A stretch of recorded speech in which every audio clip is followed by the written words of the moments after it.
దేవుడు మన పక్షమునుండగా మనకు విరోధి ఎవడు? త్వరగా కొన్ని విలువైన సంగతులు విందాం. ఒక ఇమేజ్ చూస్తూ మన వాక్యాన్ని స్టార్ట్ చేద్దాం.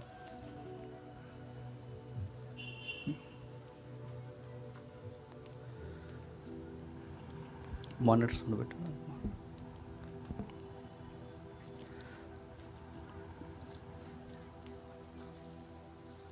అందరికి కనిపిస్తుందా? చివరున్న వారికి ఈ రోజు నుంచి మనం ఒక సిరీస్ స్టార్ట్ చేస్తున్నాం. బైబుల్ జియోగ్రఫీ లేదా భౌగోళిక సాక్ష్యాలు. నిజానికి ఇది నేను లాస్ట్ టైమే చెప్పాలి, నా పరిస్థితులు కొంచెం ప్రతికూలం ఉండడం వల్ల నేను చెప్పలేకపోయాను. ఈ వారం నుంచి ఈ యొక్క భూభాగాల గురించి మనం మాట్లాడుకోవాల్సిన అవసరం ఉంది. బైబుల్ జియోగ్రఫీ గురించి మనం ఎందుకు మాట్లాడుకోవాలి అంటే, కొన్ని వచనాల యొక్క పరంపర, దాని నైసర్గిక స్వరూపం తెలిస్తే కానీ మనకు అర్థం కాదు. నా మాటలు అందరికీ స్పష్టంగా ఉన్నాయి కదా? కొంచెం ఎరకాటంగానే ఉంటుంది ఈ సబ్జెక్ట్ ఇది, కానీ నాకు ఇలాంటివి చెప్పడం ఇంట్రెస్ట్. ఆసక్తి ఉన్న వాళ్ళు చేయొద్దండి, ఆసక్తి లేకపోయినానండి. జాగ్రత్తగా విందాం. బైబిల్ గ్రంథం కేవలం మనుషుల యొక్క చరిత్ర మాత్రమే కాదు, జియోగ్రఫీ కూడా మాట్లాడింది. వాటి జాగ్రఫీని మనం ఎందుకు, వాటి డీటెయిల్స్ మనం తెలుసుకోవాలంటే జియోగ్రఫీ డెఫినేషన్ మనకు తెలియాలి. జియోగ్రఫీ అంటే ఏంటి? దానికి ఒక అర్థం ఉంది. జియోగ్రఫీ అంటే భౌగోళిక శాస్త్రం అని. జియోగ్రఫీ అంటే ఇంకా దాన్ని విపులంగా మాట్లాడుకుంటే పర్వతాలు, నదులు, అడవులు, దానితో అనుసంధానం చేయబడిన ఎత్తులు, మెట్టలు, గుట్టలు, వీటన్నిటిని గురించి మాట్లాడేదాన్నే జియోగ్రఫీ అంటారు, భౌగోళిక శాస్త్రం. ఎందుకు వీటిని గురించి తెలుసుకోవాలంటే, కొన్ని వాక్య భాగాలు నొక్కి నొక్కి నొక్కి పరిసర ప్రాంతాలని ఎక్స్పోజ్ చేస్తూ రాయబడ్డాయి. కొన్ని వచనాలు మనం చదువుతున్నప్పుడు ఎందుకు అలా రాయబడ్డాయి మనకు అనిపిస్తుంది. ఉదాహరణ చెప్తాను వినండి. మీరు సియోను కొండ వలె స్థిరంగా ఉంటారు అన్నాడు. మనం స్థిరంగా ఉంటామన్న సంగతి తెలియాలంటే ముందు మనకు సియోను కొండ అంటే ఏడు తెలియాలి. ఇంకా కొండల తట్టు నా తల ఎత్తి నాకు సహాయం ఎక్కడి నుండి వచ్చినా నేను ఎదురు చూస్తున్నాను అన్నాడు. ఎందుకు అలాంటి మాటలు? కొండల తట్టు తలెత్తి సహాయం ఎక్కడి నుండి వస్తాను ఎదురు చూడడం ఏంటి? ఇదిగో మాట్లాడుతూ ఒక మాట అంటాడు కీర్తనలో, నది గుండా ప్రయాణం పోతున్న నాకు జీవజలపు ఊటలు ఇచ్చావు అంటాడు. ఈ పదాలని జియోగ్రఫీ అంటారు. వీటిని నిజానికి ఈరోజు బేస్మెంట్ లాంటిది నేను ఎక్కువ చెప్పను. ఈరోజు పునాది వేసుకుందాం బైబిల్ని అర్థం చేసుకోవడానికి. ఓల్డ్ టెస్టిమెంట్, న్యూ టెస్టిమెంట్, అలాగే పత్రికలు, సువార్త గ్రంథాలు ఏవైతున్నావో వీటన్ని గురించి అవుట్లైన్స్ మనం మాట్లాడుకుందాం. నాకు తెలిసి కొన్ని వారాలు ఉంటుంది. వీటిని ఫాలో అయితే నాకు తెలిసి మీకు బైబిల్ ఒక గ్రిప్లో వస్తుంది. నిజానికి ఎప్పటి నుంచి చెప్పాలనుకున్నాను, కొంచెం ఈ 2-3 వారాల నుంచి కొంచెం క్రౌడ్ బాగా ఫాలో అవుతున్నారు కనుక నేను స్టార్ట్ చేస్తున్నాను. సరే, ఏదేమైనా వీటిని గురించి మనం మాట్లాడుకోవడానికి కారణం మరొక ఉదాహరణ చెప్తున్నాను కదండి. ప్రభు అయిన యేసుక్రీస్తు వారు 40 రోజులు శోధన గడియలకు వెళ్ళిపోతాడు, పరీక్షకు. విషమ పరీక్ష గుండా వెళ్ళిపోయిన ఆయనను గూర్చి ఆ సందర్భాన్ని మత్తయి కానీ, లూకా కానీ, మార్కు గారు కానీ మాట్లాడుతున్నప్పుడు, ఆయన పరీక్షింపబడుతున్నప్పుడు కొన్ని ప్రదేశాలు ఎక్స్పోజ్ చేశారు. మళ్ళీ ఏ ప్రదేశాలు? ఆయన ఆత్మచేత అరణ్యానికి కొనుగోబడి. అదేంటి? యోర్దాను నది ఎక్కడ ఉంది? నది ఇక్కడ ఉండగానే వెంటనే మనకు కనబడే పదం ఏంటంటే అరణ్యానికి పోయాడు. అంటే నది అరణ్యంలో, అరణ్యము దగ్గర నది ఉందా? నదే అరణ్యంలో ప్రయాణం చేస్తుందా? సరే, నది పక్కన అరణ్యం ఉంటే వెంటనే మనకు మరలా రాయబడిన మాట ఏంటంటే, ఆయన ఎత్తైన శిఖరం మీదకి సాతాను కొనుపోబడిన. ఇదేంటి అంటే దేవాలయం ఎడారిలో ఉందా లేదా నది దగ్గర ఉందా? అది ఇలా చదువుతూ ఉండగానే మరలా ఆయన ఎత్తైన ప్రదేశానికి తీసుకొని వెళ్ళిపోయాను అని చదువుతాం. వీటి గురించి చదువుతున్నప్పుడు మనకు సరి అయిన అవగాహన లేదనుకోండి, ఆ గ్రావిటీ మనకు అర్థం కాదు. అందుకే దీనివల్ల మనకి ఏం ఉపయోగం అన్నానంటే, నన్ను అడిగితే బైబిల్ ఇంకా స్పష్టత వస్తుంది. బైబిల్లో ఉన్న విషయాలు నీకు అర్థమవుతున్నప్పుడు దేవుడు ఎంత యథార్థమైన విషయాలు మన కొరకు రాయించాడో ఒక స్పష్టత మనకు అర్థమవుతుంది. చూద్దాం ఒకసారి, 2 రెఫరెన్స్ చూద్దాం ఒకసారి. లూకా సువార్త లూకా సువార్త త్వరగా లూకా సువార్త 4వ అధ్యాయం మొదటి వచనం చూడండి.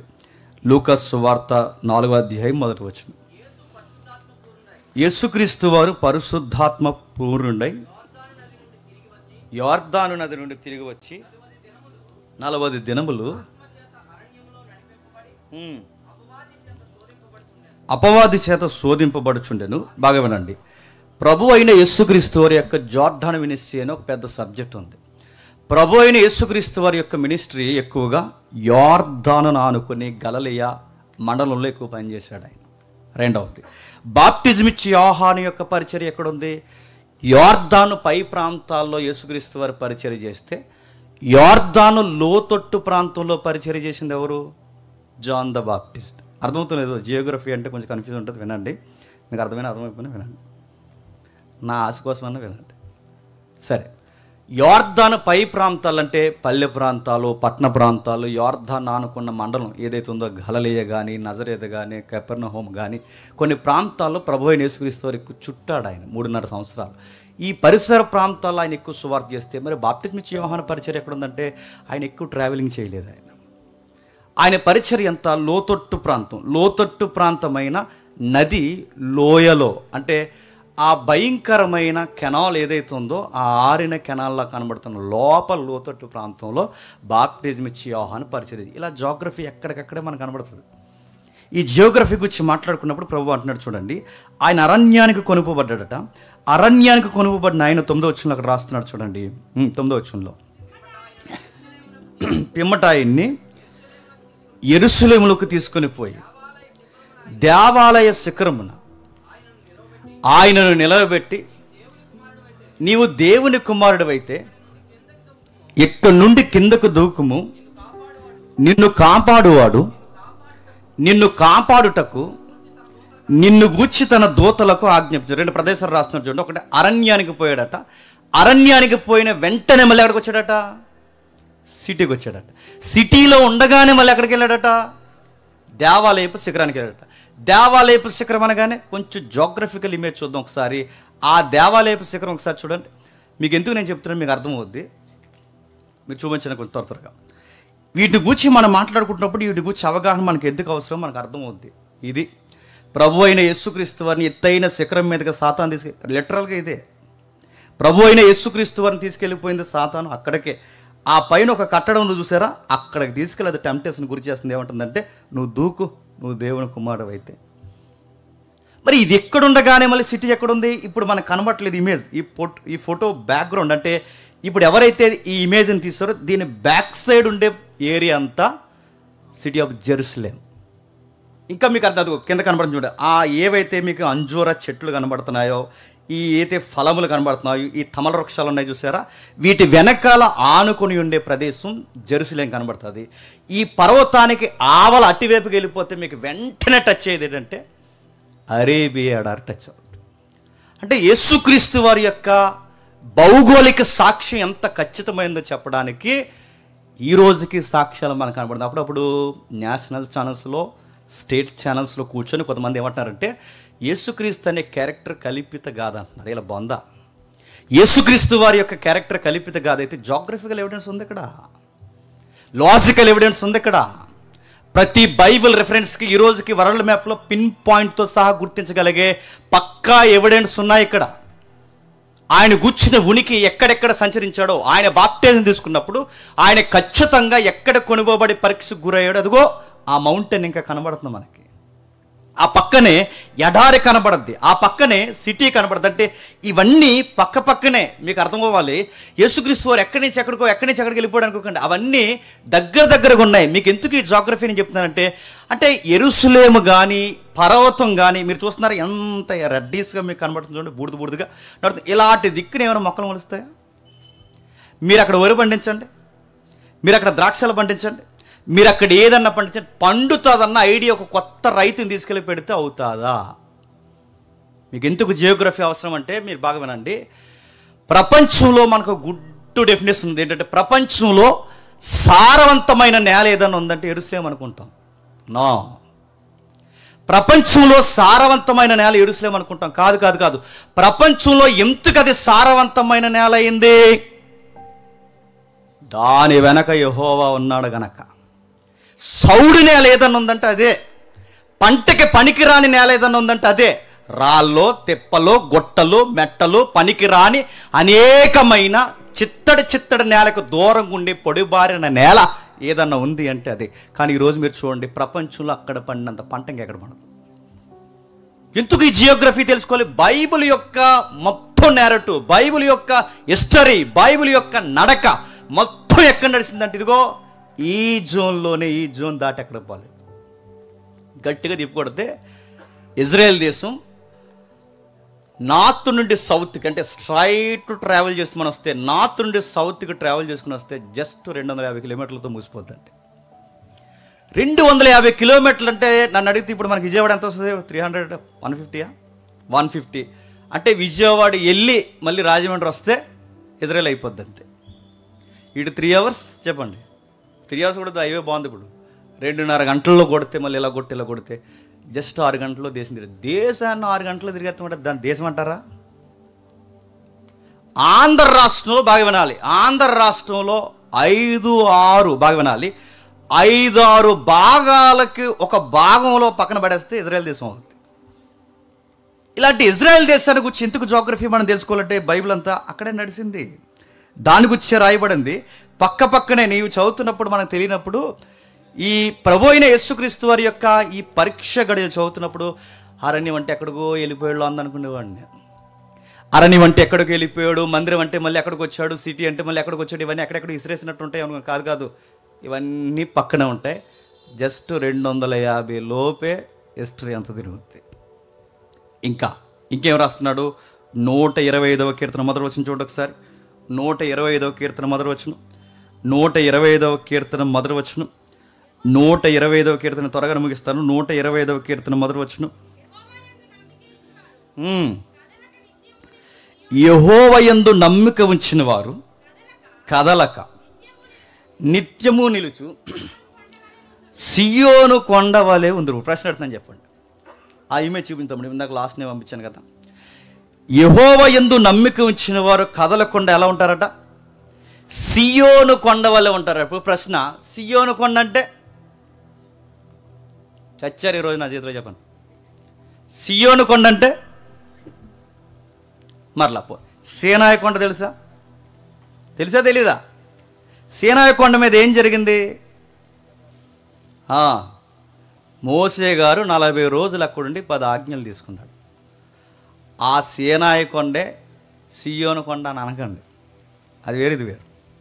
మరలా సియోను కొండ అనగానే బాగా ఉండి సియోను యెరూషలేము, ఈ పదాలు ఎక్కడ ఉంటాం కదా.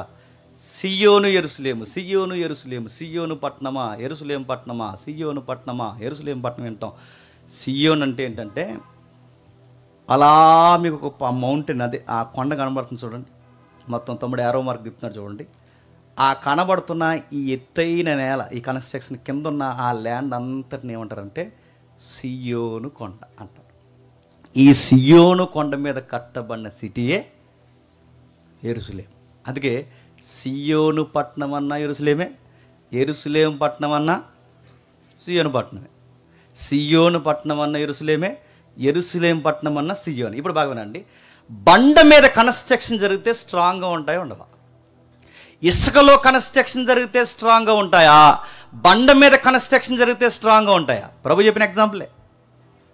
బండ మీద కట్టబడిన పట్టణము స్థిరముగా ఉండును. ఇప్పుడు చెప్పండి, సియోను పట్టణం వలె నీతిమంతుడు స్థిరముగా ఉంటాడంటే నువ్వు దేవుడు చెప్పినట్టు జీవించి దేవుని ఆజ్ఞలు పాటించి దేవుని దీవునికి దగ్గరగా ఉంటే తుఫాన్లు వచ్చినా, ప్రమాదాలు వచ్చినా, ప్రకృతి వైపరీత్యాలు ఎంత విలయతాండం చేసినా నీ లైఫ్లో నీ గుడారం కానీ నీ జీవితం కానీ ఇంచు కూడా కదలనడానికి వాడిన జోగ్రఫికల్ ఎగ్జాంపుల్ చెప్పండి, సియోను కొండ వల్లే ఉంటారు.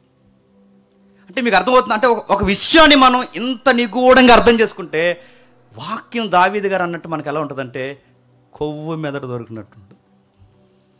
కొవ్వు మెదడు అంటే ఏంటని అడగండి, అదో కర్రీ. ఆ రోజుల్లో బెస్ట్ కర్రీ అనమాట. వాళ్ళు బాగా చేస్తారు కర్రీ. మనం వండితే ఇంకా అంతే సంగతులు అనుకోండి, వాళ్ళు బాగా వండుతారు. వాళ్ళు ఉండే కర్రీస్లో బెస్ట్ కర్రీస్ ఏంటంటే కొవ్వు మెదడు. అంటే వాళ్ళ యొక్క మేకలను కానీ గొర్రెలను కానీ ఎక్సెట్రా బడా బిగ్ వాళ్ళ ఉన్నాయి కదా, వాటిని కానీ వాటి వండినప్పుడు వాళ్ళ యొక్క టేస్ట్ని ఎక్స్పోజ్ చేస్తూ, అంటే నీ వాక్యము కొవ్వు మెదడు వలె ఉంది, నీ వాక్యము జుంతే తేనె ధారల్లా ఉంది, నీ వాక్యం ఎప్పుడు అలా ఆ ఫీల్ ఎప్పుడు వస్తుంది చెప్పండి? వాక్యం చదువుతున్నప్పుడు 2 రెళ్ళు 4 చెప్పండి, 3 3 9 అని చదివితే రాదు. అలా చదివితే మనకి కొన్ని రోజులు సబ్జెక్ట్ ఏమో చెప్పండి బోర్ అవుద్ది. కానీ మన సబ్జెక్ట్ని ఆస్వాదిస్తూ చదివనుకోండి, వాక్యం మనకు ఎలా ఉంటుందో తెలుసా? తెప్పరు వెళ్ళినట్టు. మీకు ఎప్పుడు ఎగ్జాంపుల్ చెప్పండి, నేను చెప్తాను మళ్ళీ ఒకసారి వినండి. చిన్నప్పుడు ఒక అడ్వర్టైజ్మెంట్ వచ్చేది, గంగా సీలింగ్ ఫ్యాన్ అని.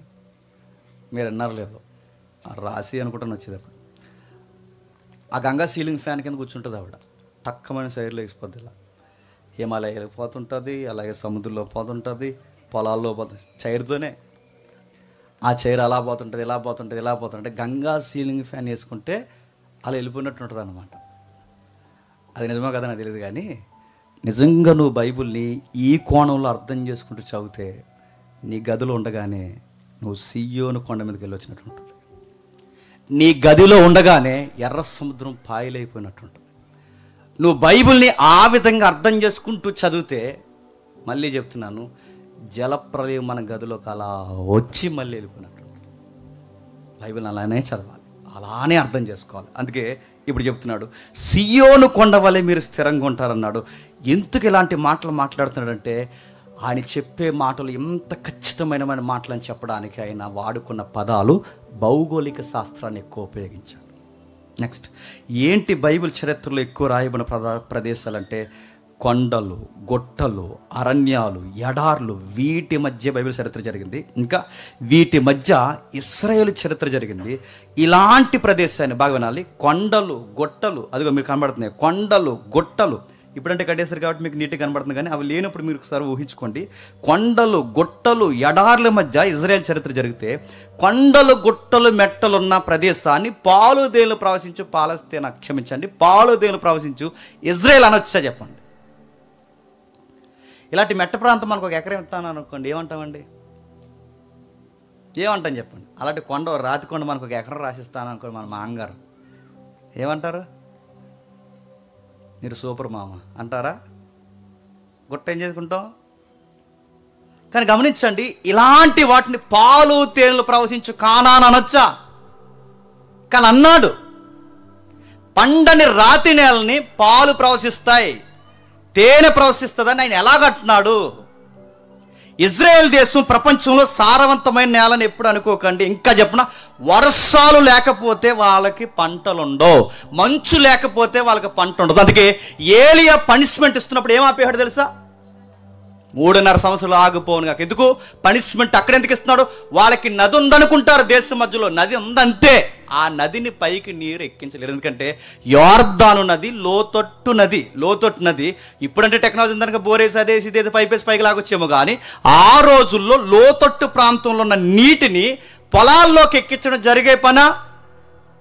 నది ఉన్నది బురద నది, అంతంత మాత్రం నది. ఇంకా నేను చెప్తున్నాను, వాళ్ళకి వర్షాలు పడకపోతే పరిస్థితి. అందుకే ఏలియా గారు కానీ ప్రవక్తలు కానీ వచ్చినప్పుడు దేశం మీద వర్షం పడదని ఎందుకనేవారంటే, ఇలా వర్షాభావం మీద ఆధారపడేవారు. అందుకే వాళ్ళ జియోగ్రఫీ చదువుతున్నప్పుడు ఎందుకు దేవుడు అడుగడుగుని ఇలాంటి వచనాలు రాయించాడంటే వాళ్ళకి బుద్ధి రావాలి, మనకు కొన్ని గుణపాఠాలు తెలియాలి. వీటిని గూర్చి రాస్తున్నప్పుడు దేవుడు ఎంత ప్రశిష్టమైన ప్రణాళిక కలిగి ఇజ్రాయెల్ దేశాన్ని ఆశీర్వాదకరంగా మార్చడం మనకు తెలియాలి. ఇంకేం చెప్తున్నాడు? ఇలాంటి పరిస్థితుల్లో ఉన్న వీరిని మాట్లాడుతూ ప్రపంచంలో ఇంత విచిత్రమైన వికారమైన ప్రదేశాల మధ్య ఈ దేశం ఉంటే, అంటే జాగ్రఫికల్గా అంత కంఫర్ట్ జోన్ ఏం కాదు. ఎప్పుడు ఏ నేల మంచిది చెప్పండి?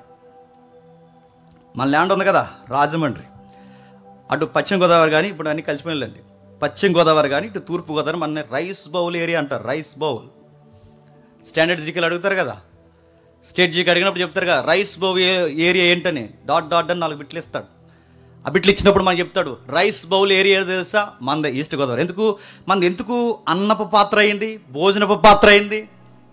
మన ల్యాండ్ ఎలాంటి ల్యాండ్ అంటే నల్లరేగడి, మన ల్యాండ్ ఎలాంటిదంటే ఎర్రరాగడి. ఈ రెండిట్లో బాగా వినండి, ఈ రెండిట్లో పంట బాగా పండుతుంది. నల్లరేగడికి కానీ ఎర్రరేగడికి కానీ ఉన్న గుణం ఏంటంటే సారాన్ని బాగా తీసుకుంటాయి. సారాన్ని బాగా తీసుకున్నప్పుడు పంటకి దిగుబడికి ఏరు దిగడానికి ప్రదేశాలు బాగుంటాయి. అందుకే చూడండి, రైస్ బౌల్ ఏరియా మన ఏరియాలకి నది తగిలిన తర్వాత ఎన్ని ఎకరాలు పడతాయండి? మీరు పొలాలకు ఎప్పుడైనా వెళ్ళలేదో తెలియదు కానీ జస్ట్ అలా వెళ్ళి మనకి ఈ కాలువ కడియం దగ్గర నుంచి ఒక కాలువ స్టార్ట్ అవుతుంది, చిన్న గోదావరి. మీరు అటు నుంచి నిలబడి మా ఊరు ఇంచుమించు కాకినాడ వరకు మీరు చూడండి, అలా చూడండి కొన్ని ఎకరాలు పంట పడుతుంది. కొన్ని ఎకరాలే మీకు ఇలా చూసిన పచ్చని పొలం అలా కనబడి కొన్ని ఎకరాలు, కొన్ని వేల హెక్టార్లు ఉన్నాయి. ఇలాంటి నేల పండిందంటే ఒక అర్థం ఉంది. ఆ నేల ఎలా పండుద్దండి? మన దగ్గర అండి వంకాయ వేసినా ఇంతే వస్తుంది. ఇది ఇంత సారవంతమైన నేలలో వంకాయ, అది వంకాయ లేకపోతే ఇంకే కాయ అనుకుంటాం మనం.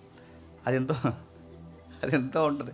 మీరు చూడండి, ఆ వంకాయని చూసినప్పుడు అది ఏదో చిన్న సైజు ద్రాక్ష పండులాగా అలా కనబడుతుంది. అలాంటి నేలలో వంకాయ ఎంత ఉంటుంది చెప్పనా? పొట్లకాయ ఎంత ఉంటుంది. ఇదేంటి ఇంత సారవంతమైన నేలలో మన వంకాయ ఎంత ఉండడం ఏంటి? అక్కడ మాత్రం వంకాయ చెప్పండి, ఇదే వింత. ఈ జాగ్రఫీ చదువుతుంటే అరే బైబిల్ దేవుడు నిజంగా విచిత్రమైన దేవుడు అనిపిస్తుంది. ఈ రోజుకి అమెరికా కూడా పండించలేదు, జపాన్ కూడా పండించలేదు, ఆ పొట్టాడు చైనా వాడు కూడా పండించలేడు. నేను మళ్ళీ చెప్తున్నాను, మన సారవంతమైన నేల మన వాళ్ళు కూడా పండించలేరు, ఎక్కడ పండుతుంది. కానీ ఇజ్రాయెల్ దేశంలో ఎలా పండుతుందంటే ఏదో జరుగుతున్నట్టు మీకు అనిపించట్లేదు? ఇంకా మాట్లాడుతూ ఒకవైపు జాగ్రఫికల్గా దేశం బాగోదు, రెండోది శత్రు సైన్యాలు పూర్తిగా ముట్టేసి ఉంటాయండి. బైబిల్ మ్యాప్ ఏమనుందా? శత్రు సైన్యాలు, బైబిల్ మ్యాప్ శత్రు సైన్యాలు. పోనీ ఎందాక పంపిన మ్యాప్ పైన చూపించి శత్రు సైన్యాలు ఏవైతే ఉన్నాయో పూర్తిగా ముట్టడేసి ఉంటాయి. పూర్తిగా అంటే ఓ పక్కేమో గుట్టలు, మరో పక్కేమో కొండలు, మరో పక్కేమో పర్వతాలు, మరో పక్కేమో అరణ్యాలు, మరో పక్క ఎండిపోయిన నదులు, మరో పక్క విపరీతమైన రాళ్ళ తిప్ప. మీకు ఇంకా అర్థం కావాలి అంటే యేసుప్రభు వారు ఎగ్జాంపుల్ చెప్తారు. ఎగ్జాంపుల్ ఏం చెప్తారంటే, యెరూషలేము నుండి ఏ పట్టణానికి దిగిపోతాడు? సమరయుడు. ఎగ్జాంపుల్, యెరూషలేము నుండి యెరికోకు దిగిపోతున్నప్పుడు దొంగల దాడి జరిగిందంట ఒక వ్యక్తి మీద. దొంగల దాడి జరిగింది ఎక్కడ చెప్పినా, ఈ మెట్టల వెనకాల దాక్కుండేవారు అంటే వీళ్ళందరూ ఈ బండరాల వెనకాల దాక్కుని అక్కడి నుంచి ఇక్కడ ట్రావెల్ చేస్తే కరువు కదండి. ఈ ట్రావెల్ చేస్తున్నప్పుడు బట్టలు దోసేసేవారట, వస్తువులు దోసేసేవారట, రకరకాల. అంటే ఎంత కరువు కాటకాలు అప్పుడప్పుడు ఈ పాలు దేలు ప్రవశించు కానాను ఆగిపోయినట్టు మనకు కనబడుతుంది. భౌగోళికంగానేమో పంటకు అనుకూలంగా లేదు, రెండవది ప్రాంతీయంగా చూస్తేనేమో విచిత్రమైన ఎత్తులు దిబ్బలు ఇలాంటి ప్రాంతాలు. పోనీ మనుషులు ఏదోలా గడిపేద్దాం అనుకుంటే చుట్టూ ఉన్న శత్రువులు మామూలు కాదు. అది ఉంచు, ఆ చుట్టూ ఉన్న బైబిల్ అబ్రహాం, ఇది జాగ్రత్తగా మీరు చూడండి. చుట్టూ ఉన్న దేశాలు అలాంటి దేశాలు తెలుసా? ద గ్రేట్ పవర్ఫుల్ ఎంపరర్ కలిగిన అనేక మంది చక్రవర్తులు ఉన్నారు అక్కడ. చూస్తుంటే మనకు ఆశ్చర్యం కలుగుతుంది. చూడండి పైన కింది మీరు చూద్దాం. కింది మీరు చూడండి, ఆ రోజుల్లో ప్రపంచాన్ని కనుసైగతో పరిపాలించే ఐగుప్తు ఉంది. కింద పొయ్యి మీద ఎవరినో కూర్చోబెట్టి కింద మంటెడితే ఎలా సెగ వచ్చేద్దో, యెరూషలేముకి ఇజ్రాయేల్కి ఇప్పుడు రెడీగా కింద ఉండే దేశం ఏంటి చెప్పిన? ఐగుప్తిని ఎదిరించను ఆ రోజులు ఎవడతరం కాదు. ఐగుప్తి అమెరికాని ఒక 100 అమెరికాలు కలిపితే ఎంత పవర్ఫుల్గా ఉంటుందో అంత పవర్ ఉండేది ఐగుప్తికి.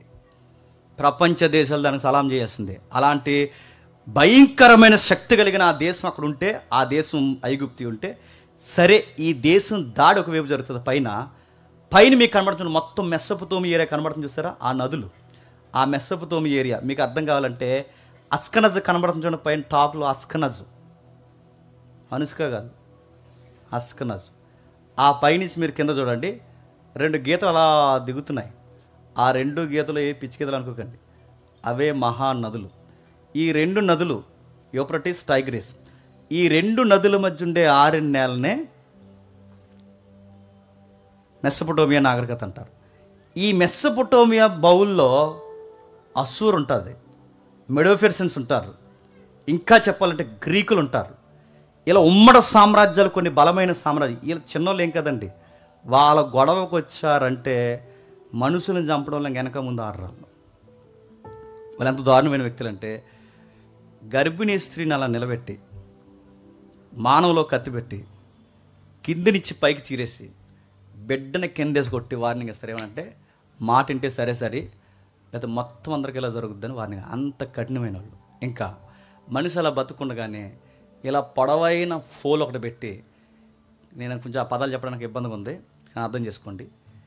ఏదైతే మనుషుడికి నవరంధ్రాలు ఉంటాయో ఆ రంధ్రం కింద వాడు గుచ్చేసి, ఈ పైన ఉంది చూసారా, నోట్లో నుంచి ఆ ఫోల్ వచ్చేలా దించేసి వాడు బతుకుండగానే ఆ చర్మాన్ని అలా వదిలేస్తారు. ఈ మాస్ వార్నింగ్లు బైబిల్ మీరు చదువుతున్నప్పుడు అస్సూరియన్స్ యెరూషలేము ముందు తిష్ట వేసిరి అని చదువుతాం చూసారా, తిష్ట వేసి అదిగో చూడండి, అది అస్సూరియన్స్ యెరూషలేము ముందు తిష్ట వేసిరి అని చదువుతాం చూసారా. టెస్ట్ వేయడం అంటే టెంట్ వేసారని కాదు, చెప్పండి. టెస్ట్ వేసారంటే సోలం దించేశారని, టెస్ట్ వేసారంటే వార్నింగ్ ఇచ్చారండి. టెస్ట్ వేసారంటే చూడండి, ఆడ మగ ప్రతి ఒక్కరిని ఇలా చంపి ఆ డెమో చూపించనేవారట. వింటే సరే సరే చెప్పండి, వినకపోతే ఇలా సీరేస్తామనేవారట. ఈ దేశాలన్నీనేమో పైన ఉన్నాయి. ఏవి? మెసొపొతేమియా పైన అదిగో చూడండి ఎంత దారుణంగానో, మనుషుల్ని, స్త్రీలని, పురుషుల్ని, అదిగో స్త్రీ ఎంత దారుణంగా చూడండి, నొసల్లోంచి వచ్చేలాగా వెళ్ళబడతారు చూడండి. ఎంత దారుణంగా పొడిచేసి ఎంత దారుణంగా వార్నింగ్లు ఇస్తారట. వీళ్ళందరూ ఎవరంటే మెసొపొతేమియాలో ఉన్నారు. అస్సూరియన్స్ కానీ, నినేవే క్యాపిటల్ అంతా చూసారా, అస్సూరియన్స్ కానీ, బాబిలోనియన్స్ కానీ, మెడోపెర్షియన్స్ కానీ, గ్రీక్స్ కానీ, వీళ్ళందరూ పైన. ఇవి కూడా చాలా పవర్ఫుల్ దేశాలండి. ఇవి పైనేమో వాళ్ళు ఉన్నారు, కిందేమో ఐగుప్తి ఉంది. ఇప్పుడు బాగానండి, పైన వాళ్ళు కిందేళ్ళు. ఈ రెండు మహాసామ్రాజ్యాల మధ్య చిన్న పిచ్చుకలో ఉన్న దేశం ఏదో తెలుసా? ఇజ్రాయెల్. మీకు అర్థమవుతుందో లేదు?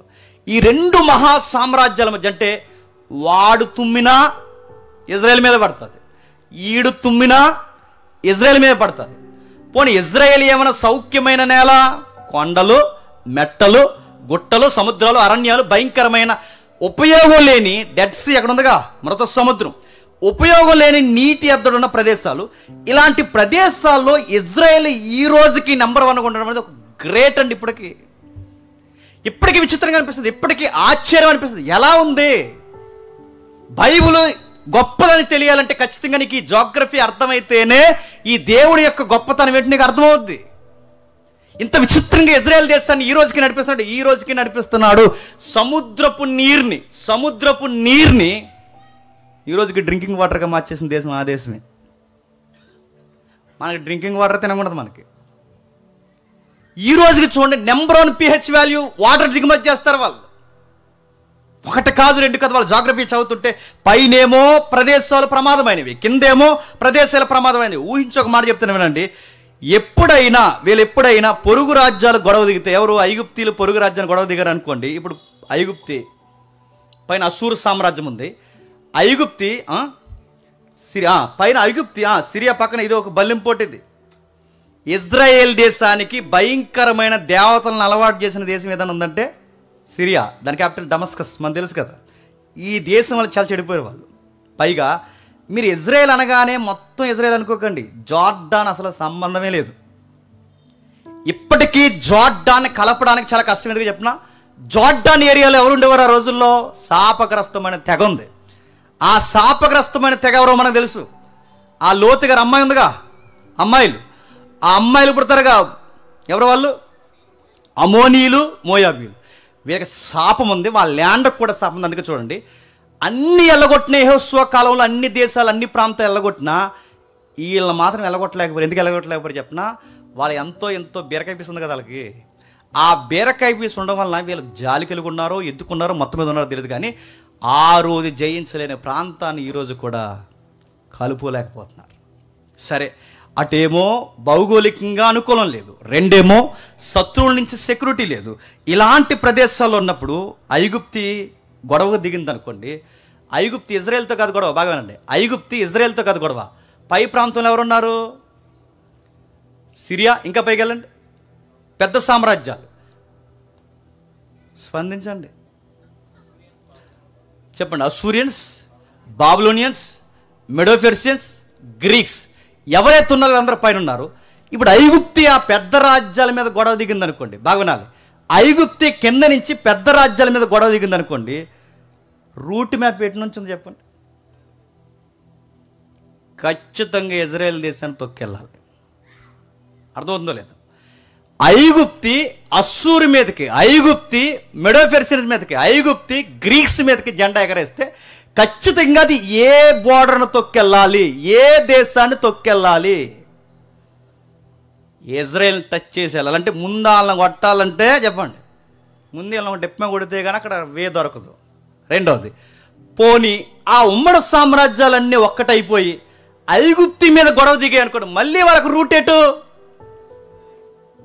ఆడికి కోపం వచ్చినా వీళ్ళకే ప్రమాదం, ఈడుకు కోపం వచ్చినా చెప్పండి వీళ్ళకే ప్రమాదం.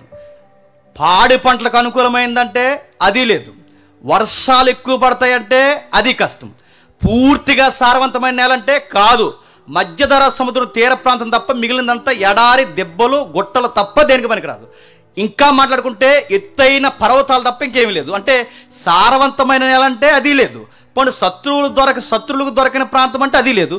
ఇలాంటి విచిత్రమైన ప్రమాదకరమైన ల్యాండ్ను దేవుడు ఇచ్చన్నాడట. దిస్ ఈజ్ ప్రామిస్ ల్యాండ్ అన్నాడు. ఇది ప్రామిస్ ల్యాండా చెప్పండి? ఇది వాగ్దాన భూభాగం మీకు ఇస్తున్నాను అన్నాడు. నడుతున్నాను రోజు గొడవలు వచ్చేసే దగ్గర ఇది నీకు రాసి ఇచ్చానంటే అలా ఉంటుందండి. అటే ఇప్పుడు బాంబు ఇట్టేసేసి ఇటు నుంచి అటు బాంబు వేస్తే ఎక్కడ నీకే తీసుకు ఇక్కడే ఉండి అన్నాడు అనుకోండి, ఎలా ఉంటాం? ఇప్పుడు పాకిస్తాన్ కందిరేగా, పాకిస్తాన్కి ఆపోజిట్ ఉన్నది ఎవడో మనమే ఉన్నాం. ఇంకా పాకిస్తాన్ వాడు కన్నా ప్రమాదకరమైన ఇంకా ఉన్నాడు కదా ఆఫ్ఘనిస్తాన్. వీళ్ళిద్దరు చుట్టాలే కానీ బాగానండి. వీళ్ళిద్దరు గొడవ వచ్చిందనుకోండి, అటు ఆఫ్ఘనిస్తాన్కి పాకిస్తాన్కి మధ్యలో మనకు ఒక ఎకరం రాసి ఇచ్చారనుకోండి, ఎలా ఉంటుందండి? ఇది వాగ్దాన భూభాగం. తీసుకో. నిద్ర ఉన్నప్పుడు ఆడే హత్తుంటాడు, నిద్ర లేసినప్పుడు ఈడే హత్తుంటాడు, ఎక్కడికెక్కడ బాంబులే హత్తుంటాడు. ఇది అసలు ప్రామిస్ ల్యాండ్ అంటారు దాన్ని. కానీ దేవుడు అన్నాడట, ఇది వాగ్దాన భూభాగం నీకు ఇస్తున్నా అన్నాడు. ఏంటబ్బా దేవుడు ఎలాంటి విచిత్రమైన ల్యాండ్ని ఇచ్చాడంటే మీరు చూడండి, విచిత్రంగా ఉంటుంది. ఇంకా చెప్పాలి అంటే ఆ రోజుల్లో పోటీ పడిన నేలలో అటు మెసొపొతేమియా కానీ కింద ఈజిప్ట్ కానీ, ఈరోజుకి వింతేడు చెప్పనా, అంత పెద్ద సివిలైజేషన్ కలిగిన ఈజిప్ట్ ఈరోజు లేదండి. అదే వింత. అంత పెద్ద సామ్రాజ్యం కలిగిన ఐగుప్తు ఈరోజు లేదు, ఎడారైపోయింది. భయంకరమైన ఎడారిగా సందర్శన ప్రాంతంగా మారిపోయింది. ఫరోస్ లేరు, రాజదర్బార్ లేదు, ప్యాలెస్లో లేవు, గిజా స్టిల్ ఉంది కానీ మనుగడకు పనిచేయదు. ఇంకా మీరు చూడండి, వారి యొక్క వెల్కమ్ గేట్స్ ఏవైతే ఉన్నావో, సింహపు ద్వారాలు ముక్కులు రాయిపోయి చెవులు ఎగిరిపోయి ఉన్నాయి. మీరు చూడండి, ఐగుప్తు యొక్క మహాసామ్రాజ్యం యొక్క విస్తరించిన సామ్రాజ్యం ఏది అంటే ఎడారి పాలైపోయింది. ఐగుప్తులో ఇంత ఉంటుందండి ఇజ్రాయెల్ దేశం, ఇంత ఐగుప్తులో కలిపితే ఇంత ఉంటుంది ఇజ్రాయెల్ దేశం. కానీ ఇంత పెద్ద ఐగుప్తి మాయమైపోయింది, కానీ ఇజ్రాయెల్ ఈ రోజుకి ఉంది. అది వింత. నెక్స్ట్, పైన అస్సూరియన్ లేదు, బాబిలోనియన్స్ లేదు, గ్రీకులు లేరు, ద గ్రేట్ అలెగ్జాండర్ లేడు, ఇంకా మహాసామ్రాజ్యాలు అవేవీ లేవు. పైన ఆ ప్రదేశాలు మాయమైపోయాయి, కిందున్న ఈ ప్రదేశాలు మాయమైపోయాయి. చిన్న కందిరీగలో ఉన్న మాత్రం అది ఇంకా ఉంది మనకి. ఎలా దేవుడు ఏం చేస్తున్నాడు? వీటి యొక్క సామ్రాజ్యాలు మాయమైపోతున్నా, తుఫాన్లకు మాయమైపోయాయి, భయంకరమైన ప్రకృతి వైపరీత్యాలకు మాయమైపోయాయి, ఎన్నో దేశాలు నదీ పరివాహక ప్రాంతాల్లో కలిసిపోయాయి. కానీ ఇజ్రాయెల్ దేశం ఇంకా ఉంది. ఎందుకుంది? ఏం మాట్లాడుతున్నాడు? దీని గురించి ఎందుకు ఇలా మనకు చెబుతున్నాడంటే, మీకు ఇంకా బాగా అర్థం కావాలి అంటే ఒక మ్యాప్ మీరు ఒకసారి చూడండి. వీడి కూర్చిన వర్షాభావాన్ని గురించి ఒకసారి మాట్లాడదాం. ఒకసారి మ్యాప్ చూడండి. ఎడం వైపునేమో మన బైబిల్ మ్యాప్ చూపించు. ఎడం వైపునేమో అమీబాలో ఒక పెద్ద సముద్రం కనబడుతుంది. అమీబా అంటే ఏంటంటే ఇంకా అంతే సంగతులు. ఇంకా అమీబా అంటే ఆకారం లేదు, ఒకటి ఉంది కదా జీవి, అమీబా. ఆ మహాసముద్రం చూస్తారా, దాని పేరు మెడిటేరియన్ సీ, మధ్యధరా సముద్రం. ఈ ప్రాంతానికి ఏదైతే బొగ్గ అంటే ఆ సముద్రానికి బొగ్గ ప్రాంతం ఉందో, ఇజ్రాయేల్ బొగ్గ దానికి టచ్ అయితే ఆ తీర ప్రాంతంలోనే అప్పుడప్పుడు ఆ సముద్రం నుంచి లేచి మేఘాలు అలా కురిసాయి. అంతే. అక్కడి నుంచి కొంచెం అలా దూరం జరిగారనుకోండి, కుడివైపుకి వర్షాలు ఉండవు, ఏముండవు. కుడివైపునేమో పూర్తిగా ఎడారి, ఎడం వైపునేమో పూర్తిగా ఉప్పు సముద్రం. నా మాట అర్థమవుతాం లేదు. కుడివైపునేమో పూర్తిగా ఎడారి, ఎడం వైపునేమో పూర్తిగా సముద్రం, మధ్యలోనేమో నది పేరుకు మాత్రం ఉంది, కానీ అది పైకి ఉండదు. నది పేరు ఏంటి చెప్పండి? యార్దాన్ నది. అది రెండుగా చీలిపోద్ది. ఇలాంటి పరిస్థితుల్లో మీరు చూడండి, ఇది వాగ్దాన భూభాగం ఎలా అయ్యింది? ఇజ్రాయెల్ దేశానికి దేవుడు ఇది వాగ్దానం అని ఎలా అంటున్నాడు? ఇలాంటి కొండల మధ్య ఇంకా మీకు బాగా అర్థం కావాలంటే ఉత్తర భూభాగంలో కర్మేల్ నుంచి స్టార్ట్ అవుద్ది. కర్మేలు పర్వతం. కర్మేల్ అనగానే మీకు టక్కమని స్ట్రైక్ అవ్వాలి. ఒక పాయింట్ చెప్పండి, చెప్పాలి. కర్మేలు పర్వతం అది ఎవరు? ఏలియా బహిరంగ డిబేట్ చేశాడు కదా అక్కడే. ఆ కర్మేల పర్వతం నుంచి ఏదైనా కొంచెం చిత్తట తగులుద్దండి. ఆ పై ప్రాంతాలకు అంటే మన ఇండియాకి ఉత్తర భూభాగంలో హిమాలయాలు ఎలా అయితే ఉన్నాయో యెరూషలేము దేశానికి, క్షమించండి, ఇజ్రాయెల్ దేశానికి కూడా ఉత్తర భూభాగంలో పూర్తిగా పర్వతాలు ఉంటాయి. పైగా బైబిల్ చరిత్ర అంతా ఎక్కడ జరిగిందంటే నేను చూపించిన మ్యాప్ ఉందా? బైబిల్ చరిత్ర అంతా ఎక్కడ జరిగిందంటే పూర్తిగా ఇజ్రాయెల్ దేశంలో జరగదండి. మీకు పైన మీకు కనబడుతుంది చూసారా, ఎక్కడ మనకి డెడ్ సీ పైన ఆ మృత సముద్రం ఆ బ్లూ పైన ఆ కనబడుతున్న యారో మార్క రౌండ్ సర్కిల్ ఉంది చూసారా, చరిత్ర ఎక్కువ అక్కడే జరిగింది. న్యూ టెస్ట్మెంట్ కూడా ఎక్కువ అక్కడే జరిగింది. ఆ ప్రాంతాలన్నీ ఎలా ఉంటుందో తెలుసు, జనాభా ఎక్కువ నివసించింది అక్కడే. ఇజ్రాయెల్ ఎక్కువ నివసించేది అక్కడే. అక్కడ ఏముంటాయంటే పర్వత కనుమలు ఎక్కువ ఉంటాయి. ఏముంటాయి అక్కడ మనకు తెలుసు. ఆ పర్వత కనుమలు కొన్ని కొండల పేరు చెప్తాను చూడండి. సియోను కొండ, ఎంత చదివాంగా. అక్కడ ఉండే సియోను కొండ, సీనాయి కొండ, గొలుగొత్తా కొండ, కల్మేరు పర్వతం, ఇంకా నాకు గుర్తురాట్లేదు చెప్పండి. అన్ని కొండ ప్రాంతాలు. ఇప్పుడు చెప్పండి, ఇలాంటి కొండల మధ్య పిల్లా పాపలతో నేను అక్కడ నివసించాలి అంటే నాకు మనుగడ జరుగుద్దా? ఇజ్రాయేల్ ప్రజ అక్కడ నిలబడందట, కొండల మధ్య నిలబడి, ప్రభువా కొండల తట్టు నా కన్నులు చెప్పండి ఎత్తుచున్నాను, సహాయము కొండలపై నుంచి వస్తుందని నేను నమ్ముచున్నాను. ఎంత జాగ్రఫికల్ లాంగ్వేజ్ చూడండి, ఎంత బాగుందో. నేను కొండల తట్టు నా కన్నులు ఎత్తుచున్నా అంటే ఏం కొండలో? ఊరుకొండ కాదు, ఏం కొండలు? ఆ కొండలు, పండని కొండలు, ఉపయోగం లేని కొండలు, నివాసానికి యోగ్యం కాని కొండలు.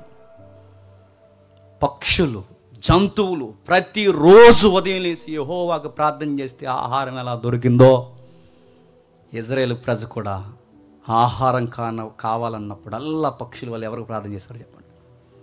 కొండల వైపు కన్నులెత్తుచున్నాను, సహాయం చేయవాడు నాకు ఉన్నాడని. ఎంత విచిత్రమైన మాటలు మాట్లాడారు చూడండి. ఈ కొండలు తట్టు తలెత్తినప్పుడు దేవుడు వాళ్ళకి సహాయం చేశాడు. ఎలా సహాయం చేసేవాడు?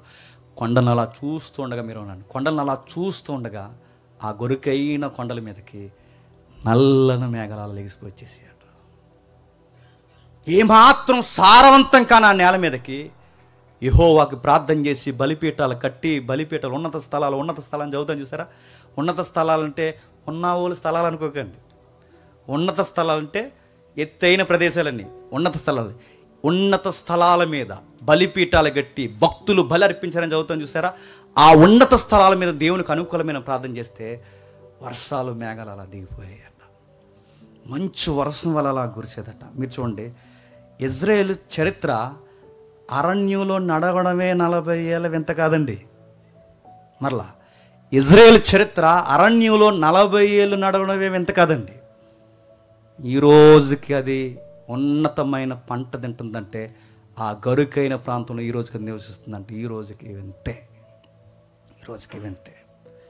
కొండల తట్టు సహాయానికి వాళ్ళు అడిగితే దేవుడు వాళ్ళకి చక్కటి సముద్రాన్ని, చక్కటి పైరుని, చక్కటి మేఘాలని, చక్కటి విధి విధానాలతో కూడిన వాటిని వాళ్ళకు అనుమతించేవాడట. మాట వినకపోతే దేవుడు పనిష్మెంట్ ఏం చేసేవాడంటే కొండల మీద గడ్డి ఎండగొట్టేసేవాడట. మాట వినకపోతే కొండ మీద నుంచి పాడే ఈ పిల్ల కాలువలు ఉంటాయి చూస్తారా, పిల్ల కాలువలన్నీ కలిస్తే కదా నది అవుద్ది. ఆ పిల్ల కాలువలను నది ఆపేసేవాడట. ప్రవక్తలను పంపించి ఆ పర్వతం మీద నిలబెట్టి పారుతున్న నదులను ఆపేమని చెప్పేవాడట. మోసే చెయ్యెత్తితే కార్యక్రమం ఒకటి, చెయ్యి దించితే కార్యక్రమం ఒకటి, ఏలియా చెయ్యెత్తితే కార్యక్రమం ఒకటి, చెయ్యి దించితే కార్యక్రమం ఒకటి. జియోగ్రఫీని ఉపయోగించి దేవుడు ఇజ్రాయేల్కి ఎన్నోసార్లు బుద్ధి చెప్పడలేదా? ఇజ్రాయేల్ చరిత్రలో ఇంకా ఏం రాయబడ్డాయంటే, యోర్దాన్ నది పేరుకుంది. ఆ నదిలో ఉన్న వాటర్ని ఏమాత్రం వాళ్ళు చెప్పండి ఉపయోగించుకోలేరు. అసలే మెట్ట ప్రాంతం. నది ప్రాంతాన్ని కొంచెం అలా సదును చేసుకుని అక్కడ ఏదో కొంచెం పంట వేసుకుందామంటే సదును చేయడం కదా, ఏమైనా మెత్తగుండే ల్యాండా? అంత గరుకైన కొండ. అలాంటి కొండల్లో నీళ్లు పేరుకున్నాయి తప్ప వాటిని ఏం చూడలేరట. ఇలాంటి పొజిషన్లో ఉన్న ఇజ్రాయెల్ దేశానికి, అటు భయంకరమైన శత్రువు దేశాల్లో ఉన్న ఇలాంటి దేశానికి, అటు శత్రువులు ఇటు భౌగోళికమైన ప్రదేశాల్లో కష్టతరమైపోయిన ఈ ప్రదేశానికి దేవుడు కృప వలన ఇజ్రాయెల్ని బతికించాడట.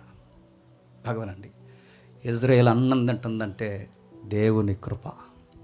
ఇజ్రాయేల్ శత్రువులు ఇంతమంది పన్నాగం పని గెద్దల వల్ల ఎత్తుకుపోదామని చూస్తున్నా ఈరోజుకి ఇజ్రాయేల్ ఉందంటే దేవుని కృప. వాళ్ళకు మెతుకు తిన్నారంటే దేవుని కృప, వాళ్ళ బట్ట వేసుకున్నారంటే దేవుని కృప. చుట్టూ ఇంతమంది శత్రువులు, చుట్టూ ఇంత ప్రమాదకరమైన ఎడార్లు, చుట్టూ ఇన్ని మెట్టలు, చుట్టూ ఇంత అనుకూలం కాని ప్రదేశాలు ఉండి కేవలం 250 కిలోమీటర్లు కలిగిన ఈ చిన్న దేశాన్ని బంతులాగా దేవుడు పోషిస్తున్నాడంటే నీకేమనిపిస్తుంది? ఈ చరిత్ర చదువుతుంటే దేశాన్ని పోషించినోడు బుల్లిని ఇల్లుని పోషించలేడు అనుకో, గుర్తుపెట్టుకో. దేశాన్నే పోషించగలిగిన వాడు 2-3 ఉన్న మిమ్మల్ని పోషించలేడని అనుకో, గుర్తుపెట్టుకో. పండని ప్రాంతాన్నే మార్చేసినాడు, గుట్టల్నే సదునుగా మార్చేసినాడు, పనికి రాని సౌడు నేలని సారవంతంగా మార్చేసినాడు. నీ జీవితాన్ని కూడా ఎంత సౌడు నేలగా మారిపోయి, నీ జీవితం కూడా ఎంత వికారంగా మారిపోయి, నీ జీవితంలో ఫలములు లేని గొడ్డు భూమిగా మారిపోయినా, మళ్ళీ చెప్తున్నా, ఏమైపోయినా ఆయన వైపు కన్నులెత్తి చూడు, నీ స్థితిగతులు మార్చేస్తాడు ఆయన ఖచ్చితంగా. జియోగ్రఫీ నీకు నాకు ఏం చెప్తుందంటే, ఇజ్రాయెల్ జియోగ్రఫీ అంటుంది, నన్నే మార్చిన యెహోవా. చెప్పండి, మీరు నమ్మండి, మిమ్మల్ని కూడా చెప్పండి, మార్చేస్తాడని నా దేశము చెప్పకనే సాక్ష్యం మనకి చెబుతుంది. అందుకే దేవుడు అంటాడు, ఈ బండలు సాక్ష్యం చెప్తాయి అంటాడు ఆయన, ఈ గుట్టలు సాక్ష్యం చెప్తాయి అంటాడు ఆయన, ఈ ల్యాండ్ సాక్ష్యం చెప్తుంది అంటాడు ఆయన. ఎందుకంటే దీన్ని మార్చిన నేను దాని మీద మిమ్మల్ని పెట్టి మిమ్మల్ని మార్చాలనుకున్నాను, కానీ మీరు లోబడనొల్లని ప్రజలు. నడినెత్తి మొదలుకొని అరికాల వరకు కురుపులతో, గాయాలతో, చీము నెత్తురుతో మీ అమ్మ గర్భం నుంచి పుట్టిన మా ఇంకా మీద వేసుకొని తిరుగుతున్నామని ఒక పోలికగా తిట్టాడు ఆయన. ఎన్నిసార్లు కడిగినా మళ్ళీ ఆ బురదలోకి పోయి తొలుతాను, ఎన్నిసార్లు నీకు స్వస్థత కలిగించినా గాయాలు పాలు చేసుకుంటాను. చూడు, ఇటువైపు శత్రు దేశాలు గెద్దల్లా పోగాయి, ఇటువైపు శత్రు దేశాలు గెద్దల్లా పోగాయి, ఇటు పరిదేశాలు నీకు పంటన ప్రదేశాలు అయ్యాయి, పంట రాని ప్రదేశాలు అయ్యాయి. అయినా నేను ఎత్తుకుని నడిపించే ఇజ్రాయేల్ దేవుడైన యెహోవా ఉన్నాడని నువ్వు ఎందుకు మర్చిపోతున్నావు? నిన్ను కాపాడు, నేను కొనకను, చెప్పండి, నిద్రపో.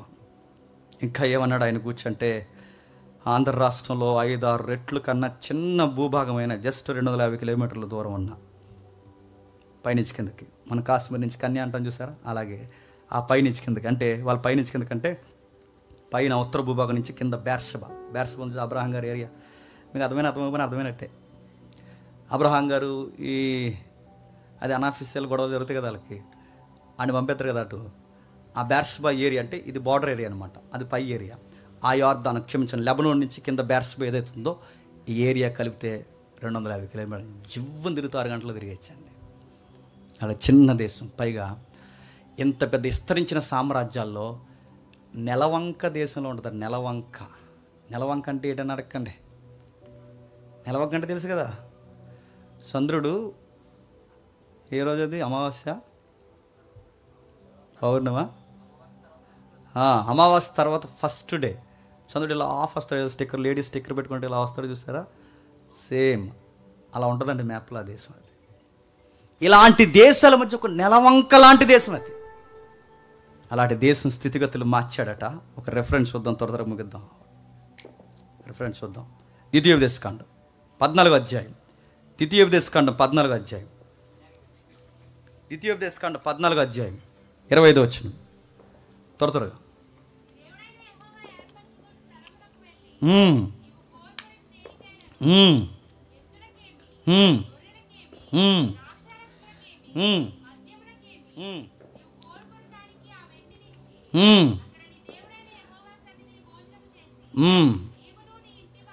నీవును నీ ఇంటి వారిని, ద్వితీయోపదేశకాండం 14:25 వచ్చినవనా, అదేనా? సరే, చెబుతున్న మాట అక్కడ ఒక మాట ఉంటుంది, మిస్ అయింది అనుకుంటాను. దాను మొదలుకొని బేర్షబా వరకు అని ఉంటుంది. ఏంటట? దాను మొదలుకొని అంటే పై ప్రాంతంలో ఏది దాను, కింద ప్రాంతంలో ఏది బేర్షబా. దాను మొదలుకొని అంటే కాశ్మీర్ నుంచి, చెప్పండి, కన్యాకుమారిని ఎలాగంటాం, ఇజ్రాయేల్కి బార్డర్ ఎలాగో తెలుసా? దాని మొదలుకొని బెర్షబా వరకు ఈ ఏరియాని దేవుడు అన్నాడట ఆశీర్వాదకరంగా మార్చేస్తాడు. చిన్న భూభాగాన్ని గొప్ప ప్రణాళికలతో మార్చి. నాకు విచిత్రంగా అనిపిస్తుందండి. మీరు ఎప్పుడైనా ప్రపంచ మ్యాప్ మీరు చూస్తున్నారు లేదు నాకు తెలియదు, కానీ ఈసారి కనబడినప్పుడల్లా దాన్ని అలా చూస్తున్నాను. అప్పుడప్పుడు దాన్ని అలా చూస్తే కొన్ని విషయాలు మనకు అలా గుర్తుంటాయి. ఆ మ్యాప్ చూస్తున్నప్పుడు, ఆ వరల్డ్ మ్యాప్ చూస్తున్నప్పుడు, అది ఇంత చిన్న అర్ధచంద్ర ఆకారంలో ఉన్న చిన్న భూభాగంలో దేవుడు చాలా పెద్ద ప్రణాళికలు వేసుకొని కూర్చున్నాడట. అది ఇంత చిన్న భూభాగానికి ఇంత పెద్ద ప్రణాళిక ఎలా వేసాడంటే, ఎప్పుడు గుర్తుపెట్టుకోండి, మేము చిన్నోళ్ళు, మా వల్ల ఏమవుద్ది, మా పరిస్థితులు ఏంటి, ఎప్పుడు ఫీల్ అవ్వకండి. ఆయన చిన్న దాటి నుంచి చెప్పండి గొప్ప విప్లవాలు తీసుకొస్తాడు. అందుకే ఆయన అంటాడు, చిన్న మందా భయపడకు, నా మాట విను అంటాడు. మేము చిన్నోళ్ళు, మా వల్ల ఏమవుద్ది అనకండి. ఇజ్రాయెల్ దేశాన్ని స్థితిగతులు మార్చాడు. తర్వాత చరిత్ర మనకు తెలుసు. నేను ముగిస్తాను. చరిత్ర ఏం జరిగిందో మనకు తెలుసు. యేసుక్రీస్తు వారు మరణం తర్వాత పూర్తిగా ఇజ్రాయెల్ దేశం చెదిరిపోయింది. క్రీస్తు శకం 70 వచ్చేసరికి ఇంక ఇజ్రాయెల్ లేదు. పూర్తిగా ల్యాండ్ ఉంది తప్ప ఇజ్రాయెల్ ప్రజలు పూర్తిగా చెదిరిపోయారు. వీళ్ళ చెదిరిపోతారన్న సంగతి ప్రవక్తల ముందే ప్రవచనం చెప్పారు. ఏమని ప్రవచనం చెప్పారు? త్వరగా ఒక లుక్ వేయండి, త్వరగా ముగిద్దాం. యెషయా గ్రంథము 11వ అధ్యాయం. యెషయా గ్రంథం 11వ అధ్యాయం 11వ వచనం నుండి. యెషయా గ్రంథం 11వ అధ్యాయం 11వ వచనం నుండి. ఆ దినము శేషించిన తన ప్రజల శేషమును అశ్షూరులో నుండి, ఐగుప్తిలో నుండి, చూసారా బార్డర్స్ ఏం మాట్లాడుతున్నాడు? అశ్షూరు నుండి, ఐగుప్తి నుండి,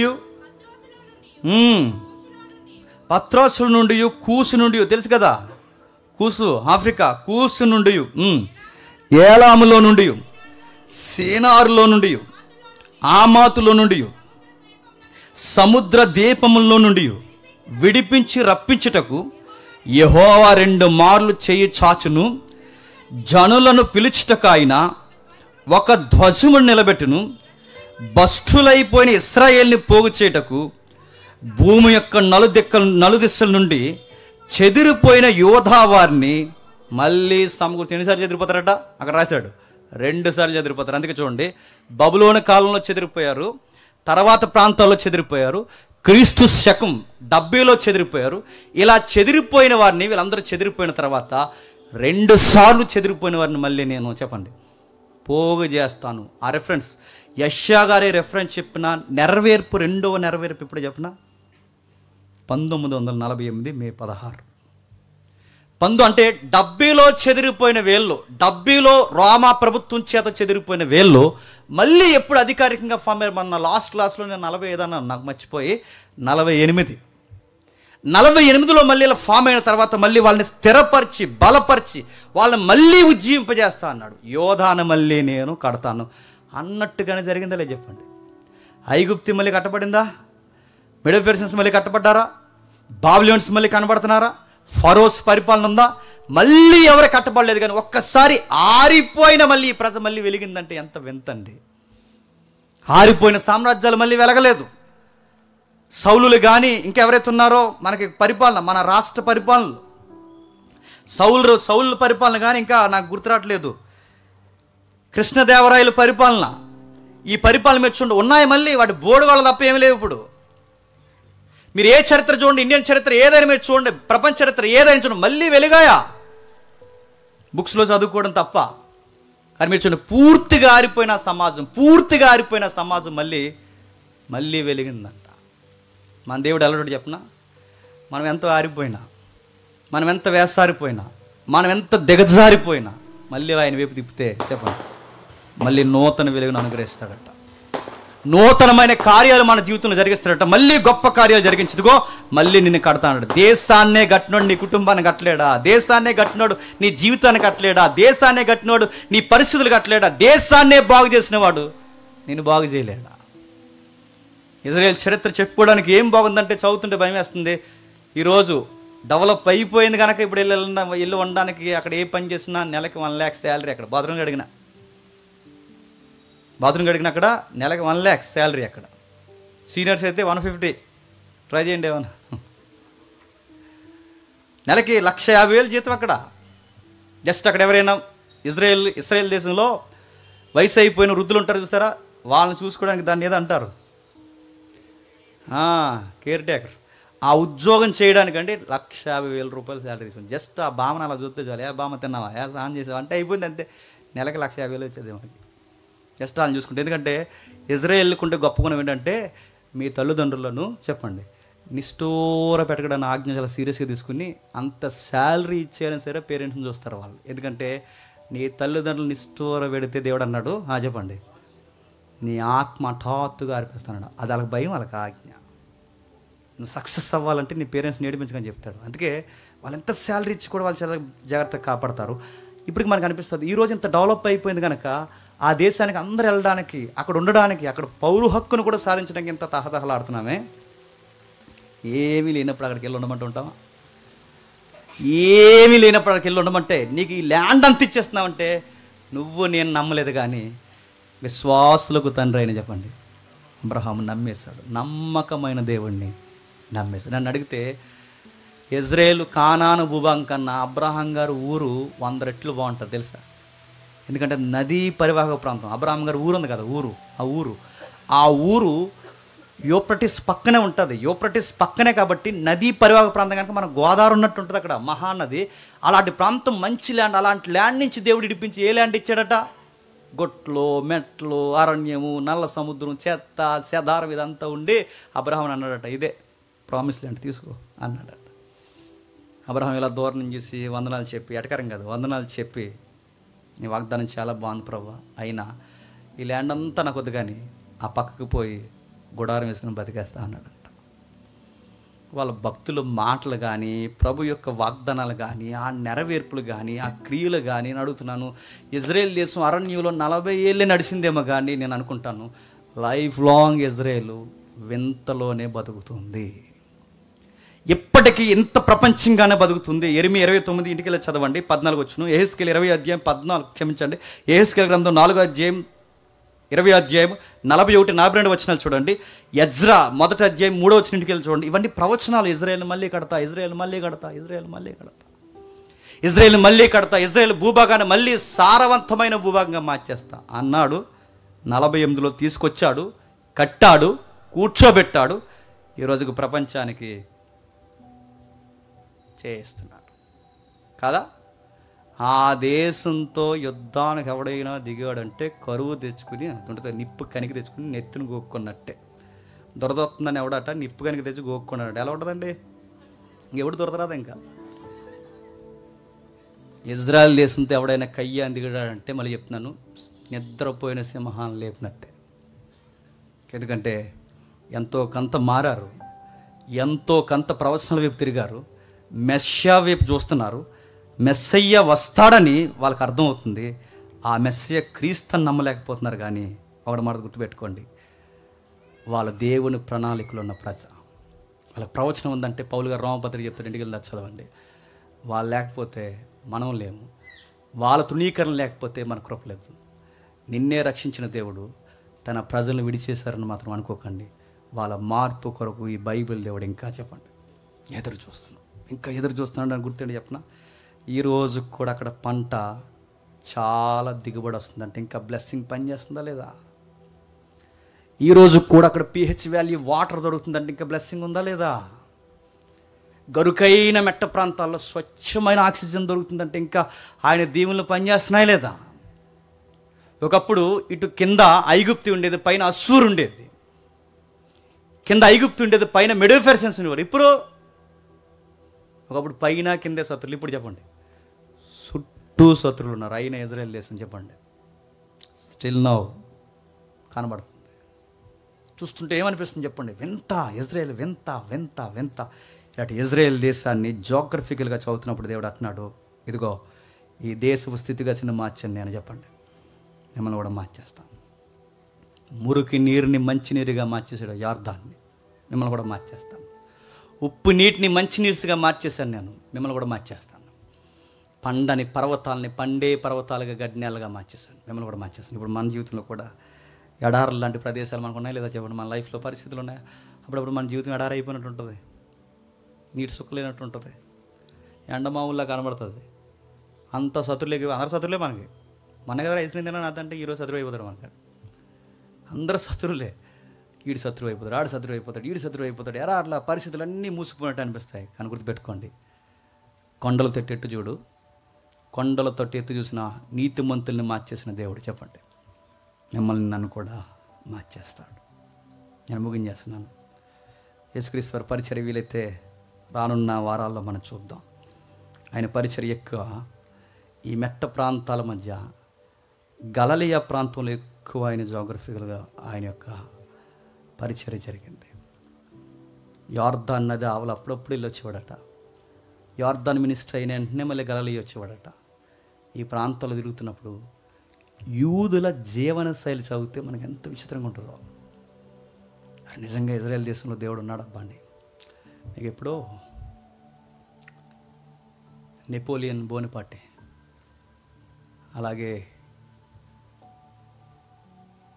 హిట్లర్, వీళ్ళ మధ్య ఒక డిస్కషన్ జరుగుతుంది. అంటే వాడు వేరు ఇడు వేరు, వాళ్ళ జనరేషన్ కొనసాగుతున్నప్పుడు డిస్కషన్ జరుగుతుంది. నెపోలియన్ దగ్గర ఒక క్వశ్చన్ వస్తుంది. ఆ ప్రశ్న ఏంటంటే, నెపోలియన్ దేవుడు ఉన్నాడంటారా అని అడిగితే నెపోలియన్ ఇచ్చిన ఆన్సర్ ఏంటో తెలుసా? జూయిస్ ఇంకా ఉన్నారంటే చెప్పండి, దేవుడు ఉన్నాడు అంటాడు. అది యూదుల చరిత్ర, అది ఇజ్రాయెల్ చరిత్ర. హిట్లర్ లాంటి వారు ఎంతమంది మీద పడిపోయినా ఇంకా చెప్పండి, యూదులు ఉన్నారు. లక్షల మందిని బంకర్స్లోకి దోచి చంపేశాడు హిట్లర్. మహా సామ్రాజ్యాలు తిరగబడి నలిపేశారు యూదుల్ని, ఇజ్రాయెల్. ఇంకా బీజం పనిచేస్తుంది. అరే ఎలా ఉన్నారా, ఐగుప్తీయులు లేరు, అసూరియన్స్ లేరు, ఎవరు లేరు, వీళ్ళు ఎలా ఉన్నారంటే దావీదుకి మాట ఇచ్చాడు, ఒక దీపం మారిపోకుండా ఎప్పుడు నీ కోసం ఒకటి ఉంటుంది దావీదు, నీ పిల్లల మనవల వరకు చెప్పండి నేను పోషిస్తాను. మన దేవుడు ఎలాంటి వాడు చెప్పిన, మాట ఇచ్చాడంటే ఎడారిలో కూడా పంట పండించేస్తాడు. మాట ఇచ్చాడంటే కొండలను కూడా పంట భూములుగా మార్చేస్తాడు. మాట ఇచ్చాడంటే శవాల్లో కూడా జీవం నింపేస్తాడు. మాట ఇచ్చాడంటే ఎండిన ఎముకల్ని సజీవంగా నిలబెడతాడు. మాట ఇస్తాడు. అందుకే ఈ నమ్మకమైన దేవుడి దగ్గర నువ్వు చేయాల్సింది ఏం లేదు, గుడ్డిగా చెప్పండి నమ్మే, అంతే. ఆయన నమ్మే, ఆయన గుడ్డిగా నమ్ము, నీ జీవిత స్థితిగతులు మారుస్తాడు. ఇప్పుడు ఇదంతా విన్న తర్వాత ఇదంతా గాలి కుదిరేసి నన్ను ఒక మాట అడుగుతారు, ఇదంతా మీకు ఎలా తెలిసిందో అని ఇంట్రెస్ట్ ఉన్న వాళ్ళు చెప్తున్నాను. IBP బైబిల్ అట్లాస్ అని ఉంటుంది, వీలైతే తీసుకోండి. హోలీ మ్యాన్ బైబిల్ అట్లాస్ అని ఉంటుంది, తీసుకోండి. 3 బైబిల్ అట్లాస్ అని ఒకటి ఉంటుంది, తీసుకోండి. ఎక్కడ ఉంటాయో నన్ను అడగండి, తీసుకోండి. ఇవన్నీ తీసుకుని మ్యాప్స్ పక్కన పెట్టుకోండి, బైబిల్ పక్కన పెట్టుకోండి. ఇదంతా సరుకు అంతా ఇప్పుడు నేను చెప్పినట్టు ఉండదు. వాటన్నిటిని నువ్వు కలిపి చదవడమే నీకు ఉండాల్సిన వారం. గుర్తుపెట్టుకో. కూరగాయలు ఇచ్చి కూర వండమండాలంటే బాగా వినండి, కూరగాయలు ఇచ్చి కూర వండమన్నాం అనుకోండి, ఆడు కూర వండుతూ రావాలి. కూరగాయలు ఎత్తే సుఖమేంటి, పచ్చికూర అయిపోద్ది. అలాగే సరుకు అంతా ఇప్పుడు ఒక దిక్కు ఉండదు, గుర్తుపెట్టుకోండి. అలా ఉంటుంది పజిల్ మాదిరి. వాటన్నిటిని తీసి ఒక లైన్లోకి తీసుకురావడమే నీకు దేవుడు ఇచ్చిన గొప్ప వరం. ఆ దేవుడు నాకు ఇచ్చాడు, మన తమ్ముళ్ళకి ఇచ్చాడు, మన సంఘంలో చాలామంది స్పీకర్స్కి దేవుడు ఇచ్చాడు. దేవుడు ఉపయోగించుకుంటున్నాడు. అందుకే మీరు ఎంత చరిత్ర మీరు కలిసి చదివిన బహుశా మీకు అర్థం వచ్చలేదో నాకు తెలియదు, కానీ ఇలాంటివి చెబుతున్నప్పుడు అలాగో సేవాడేయండి. మీ జీవితానికి చాలా దీవెనకరంగా మారిపోవును గాక. ఆమేన్, ఆమేన్, ఆమేన్.